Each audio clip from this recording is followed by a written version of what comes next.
नमस्कार दोस्तों, स्वागत है आप सभी का आपके अपने YouTube चैनल सिंपल मार्ग में।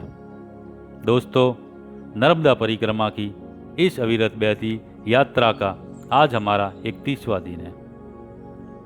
दोस्तों, अगर आप हमारे व्हाट्सएप ग्रुप को ज्वाइन करना चाहते हैं तो नीचे डिस्क्रिप्शन में हमने लिंक दिया है, वहां जाकर आप हमारे व्हाट्सएप ग्रुप को ज्वाइन कर सकते हैं, जहां आपको प्रतिदिन ऐसी ही परिक्रमा की वीडियो, ऑडियो और विभिन्न साधु संतों के जीवन पर बनी जीवन चरित्र की ऑडियो वीडियो भेजी जाएंगी।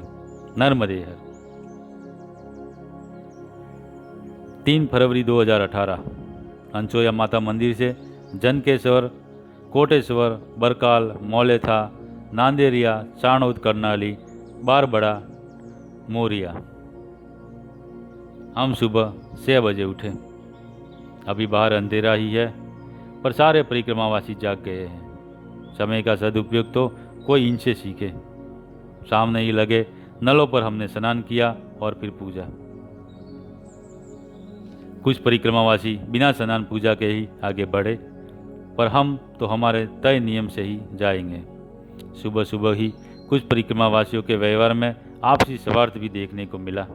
ऐसे लोग ही अपनी हरकतों से मैया को व परिक्रमावासियों को बदनाम करते हैं। मौसम में ठंड है तो देर से जाएंगे, पर पहले साथ रखे नर्मदा जल की शीशी का नित्य पूजन और फिर आगे बढ़ना है। ये परिक्रमा का सामान्य नियम है। करीब 7:30 तक हमने सारे दैनिक कार्य समाप्त किए, फिर सारे मंदिरों के दर्शन करने गए। उसके बाद वही पास में बने मिट्टी के ढेर से हमने कुछ मिट्टी हमारे पास संभाल कर रख ली। अब इसके आगे हमें 2-3 किलो का वजन और उठाकर चलना है। हमने 8 बजे चलना शुरू किया है। क्योंकि सारे लोग आगे बढ़ चुके हैं, तो हमने चाणोद जाने वाले रास्ते के बारे में पूछा और उस ओर बढ़े। कुछ लोगों ने हमें गलत मार्ग बता दिया, जिस वजह से हमें लगभग 5 किलोमीटर अधिक चलना पड़ा। रास्ते में मौलेथा जाते हुए कुछ लोगों ने हमें मुरमुरे और बिस्किट के पैकेट दिए, जिन्हें हमने आगे के हमारे विश्राम के दौरान खाया। 12 बजे नांदेरिया गांव पहुंचकर थोड़ी देर सुस्ताने पर हम लोग सड़क किनारे खुले मैदान में बैठे थे। 30-40 कदम पीछे ही हम श्री साई सेवा आश्रम छोड़ आए हैं। वास्तव में ये किसी सज्जन का फार्म हाउस है, जो किसी 5 सितारा होटल को मात दे, इतना आलीशान है। कुछ देर बाद उसके मालिक ने स्वयं बाहर निकलकर आसपास कोई परिक्रमावासी है क्या इसकी खोजबीन की, और उन्हें दूर बैठे हम दिखाई दिए। उन्होंने हमें हाथ जोड़ अपने यहाँ भोजन हेतु निमंत्रित किया। हम भी सहर्ष उनके निमंत्रण को स्वीकार कर वहाँ गए। वहाँ हमने कुछ नौकर चाकर भी देखे, पर घर के सदस्य स्वयं ही भोजन बना रहे थे। और ये बाबा जी, इस सब के अधिपति, स्वयं अपने हाथों से हमें परोस रहे हैं। यहाँ सोलापुर के वो चारों परिक्रमावासी पहले से ही मौजूद थे। हमें एक दूसरे को पुनः देखकर आनंद हुआ। हम सभी ने एक साथ एक ही पंगत में बैठकर भोजन किया।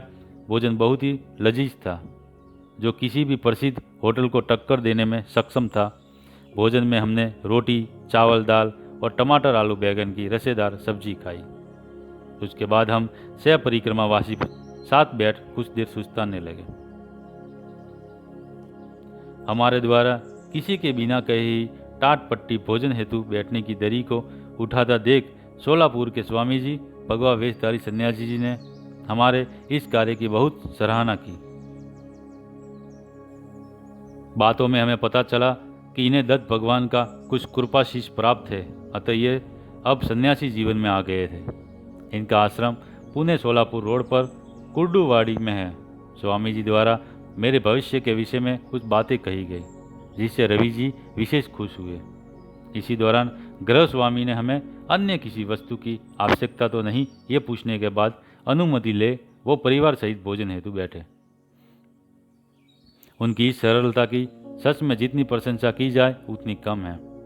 हमने भी उनसे अनुमति ले आगे बढ़ने का मानस प्रदर्शित किया। सोलापुर के उन बाबा जी के आग्रह पर हमने अगले कुछ दिन उनके साथ चलना स्वीकार किया तथा हम सभी दोपहर 12:30 बजे तिलकवाड़ा की दिशा में आगे बढ़े। हम करनाली गांव में आए। तट पर ही एक भक्त ने हम सभी को दूध पिलाया। इसके बाद हमने औरसंग नदी माता के संगम में स्नान किया और फिर यहाँ से 1:30 बजे आगे बढ़े। करीब दोपहर 2:30 बजे हम लोग बारवाड़ा के सरी हनुमान मंदिर में आ गए। यहाँ रवि जी को छोड़ हम सभी आराम से सो गए। परिक्रमा में दोपहर में तय करके सोने का ये प्रथम ही अवसर था और ये सोलापुर समूह के साथ चलने का हमें मिला हुआ पहला कृपा प्रसाद था। सभी चलने और रुकने की आदत अलग होती है। हम 30 मिनट चलकर 10 मिनट रुकते थे और सोलापुर समूह वाले लगातार घंटों चलते रहते थे तथा इस प्रकार घंटों रुकते थे। पर अब हमें आगे कुछ दिनों तक इनके साथ चलना स्वीकार किया है, इसलिए हम भी उन्हीं के हिसाब से खुद को डालने का निरर्थक प्रयास कर रहे हैं। पर इस वजह से हम दोनों में भी आपस में खटपट हो रही है।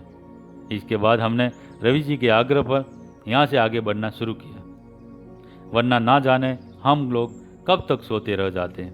समूह में किसी ऐसे व्यक्ति का होना भी फायदे का होता है जो स्वयं भी जागरूक रहे तथा अन्य को भी जागरूक करे। यहाँ से तिलकवाड़ा काफ़ी दूर है, जहाँ हम शाम तक नहीं पहुँच सकते हैं, इसलिए हम लोगों ने पूछकर मौर्या नामक गांव की ओर बढ़े। यहाँ एक छोटा सा श्री हनुमान जी का मंदिर है और आश्रम है। हमने उस हॉल को झाड़कर साफ किया और आसन लगाया। पानी की थोड़ी समस्या है, इसलिए हमने ड्रम से पानी ले मुंह हाथ पांव धोकर नित्य पूजा की, फिर हनुमान मंदिर के दर्शन किए। आज पुनः शनिवार है और हम हनुमान मंदिर में ही है, तो मेरे मन में श्री सुंदरकांड पढ़ने की इच्छा हुई, पर यहाँ भी पुस्तक उपलब्ध नहीं है। इसके बाद हम मंदिर की आरती में सम्मिलित हुए तथा फिर भोजन के इंतजार में अपने आसनों पर बैठे रहे। आश्रम के स्वामी जी का आदेश है कि वो स्वयं ही भोजन बनाकर देंगे। वे अकेले हैं तथा वो ही सब कर रहे हैं। उन्हें किसी की सहायता भी पसंद नहीं है, अतः सभी चुपचाप बैठे हैं। यहाँ एक परिक्रमावासी स्वामी जी से बिना वजह ही बहुत वाद विवाद कर रहे हैं। हम रात्रि 8:30 पर भोजन हेतु बैठे। आज मैया के प्रसाद में रोटी, खिचड़ी और कढ़ी है। इसके बाद हम सभी लोग कुछ समय तक बातें करते रहे तथा फिर रात्रि 9:30 पर हनुमान जी के संरक्षण में सो गए। रवि जी आजकल देर रात तक जागकर कुछ लिखते हैं। अंधेरे में ऐसे आंखें खराब करके लिखने पर मुझे आपत्ति है और इस वजह से हमारे बीच कुछ लड़ाई चल रही है, पर ना वो सुधर रहे हैं ना मैं। देखते हैं जीत किसकी होती है। नर्मदे हर। दोस्तों, अगर आपको हमारा वीडियो अच्छा लगा हो तो लाइक करें, अपने मित्रों में शेयर करें और कमेंट में लिखकर हमें बताएं।